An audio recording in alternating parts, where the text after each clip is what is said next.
Kaspa is the world's first of its kind, and during 2023 it gained a 20x return, but there are many haters that are standing on the sidelines giving their opinion and comments about Kaspa. For example, this one that I found on CoinMarketCap. Okay, I've had it with Kas morons here. I'm contemplating I'll just block anyone who comes with an imbecile answer that defies common sense, logic and good taste. I guess I am maybe getting old, but making fun of dumb people just doesn't give me those kicks it used to back in the old days. Crypto socials are full of dumb people, but nothing ever comes close to how utterly, hopelessly stupid bunch of nose-eatingly idiotic morons Kas zealots are. It's just painful and exhausting. I can't take it anymore. First off, I don't really understand why he's so angry, and that last part, I can't take it anymore, kinda sounds like he's gonna commit suicide, so please man, don't commit suicide. It's not worth to die over Kaspa. Trust me on that one. Okay, but let's read the comments on this post then. Well, I already warned them when it hits all-time high, and even buying now is too expensive for a rug pull token that has no real proposition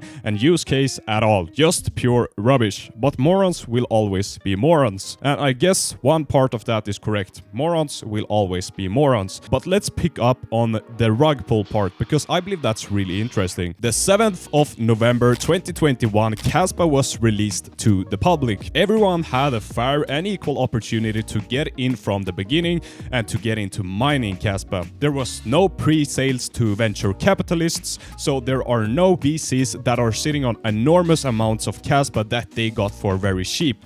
Kaspa was fair launched. Of course, the initial teams are sitting on millions of Kaspa because they were mining at the beginning, but there is no single entity that are sitting on the amounts of Kaspa needed to make a rug pull. So it's nearly impossible for Kaspa to be rug pulled. Of course, it's never impossible, but it's nearly impossible. Another comment that is common to see when talking about Kaspa or researching Kaspa is that it has no real use cases. And they are correct. So why am I holding and buying Kaspa if there's no real use case? That's because I truly believe in Kaspa, and I believe that it's going to be something huge in the future. I've also read too much about the project to be bearish on Kaspa. For example, the founder Yonatan Sompolinsky, he's really an outstanding character. Please search him up if you don't know much about him. But also the blockdag technology, it's really the world's first of its kind. And also the consensus mechanisms.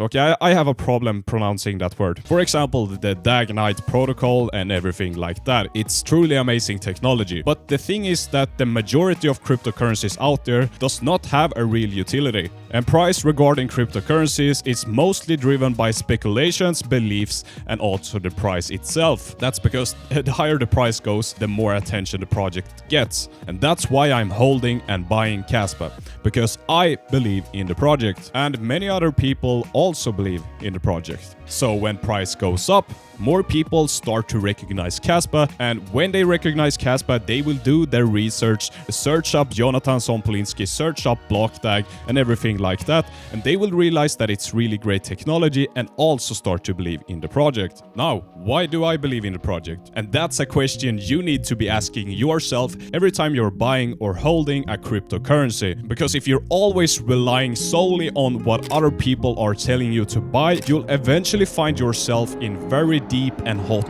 water. So here's why I believe in Kaspa. It's really great technology, as I said before, with the blockdag, the founders, the DAGknight protocol, and it's able to handle thousands of transactions per second when the Rust upgrade is released to the main Kaspa network. And as I also said, the founders, they have really great knowledge in the crypto space. Just take for example Yonatan Sompolinsky and Aviv Sohar. Please do some research on those two bright minds, and you'll find a lot of articles ranging back to 2013, like the early crypto days. And it also truly solves the blockchain trilemma. And the blockchain trilemma is a concept that was coined by Ethereum's founder Vitalik Buterin, and it consists of three main features that are difficult to simultaneously maintain when creating a cryptocurrency. So the first one is decentralization, the second one is security, and the third one is scalability. So before, there was really no cryptocurrency that were checking off all the boxes in the blockchain trilemma until Kaspa came. But how could this great technology really be used in the real world.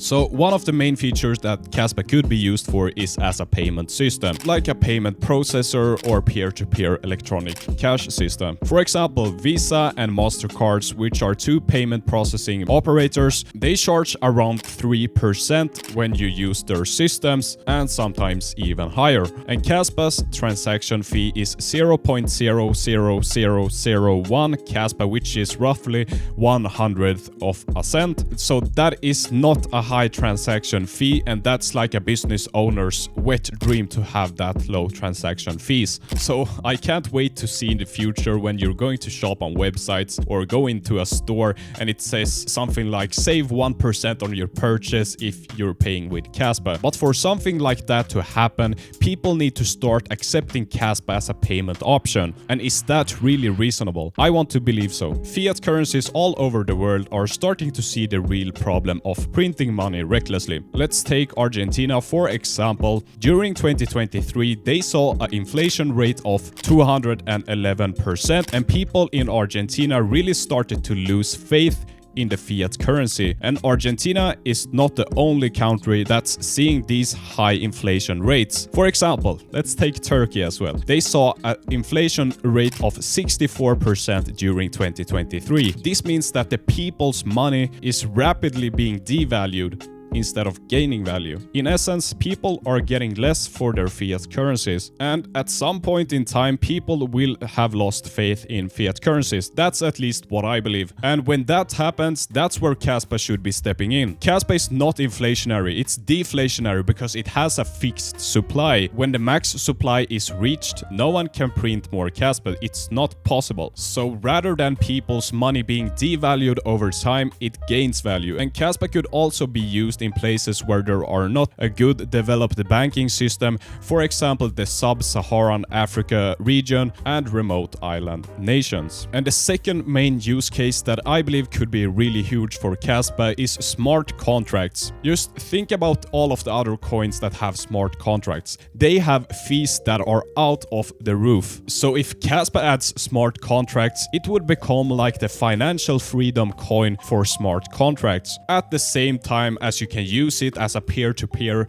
payment system and also a store of value. But you must also keep in mind that there is a possibility that the Kaspa haters are right. Kaspa could crash, and that's why you need to learn how to handle risk. If you're not able to handle risk, you will never succeed in the game of investing, and that's the hard truth. For example, if you're investing in a project where there is a chance that your money could disappear, then that investment shouldn't make up a big percentage of your portfolio. I want to make it clear and say that I'm running roughly 50% of my portfolio on Kaspa, and the rest is basically in Ethereum and Bitcoin. I also hold two other small cap projects, but those are very low percentage. And I want to say that this is my crypto portfolio. I also have stocks and everything. So you really need to spread out and diversify and learn how to handle risk. Never fall in love in one coin. But let's say hypothetically that Kaspa were to crash, then I at least have Bitcoin and Ethereum, which most likely will bring me back the money that I lost on Kaspa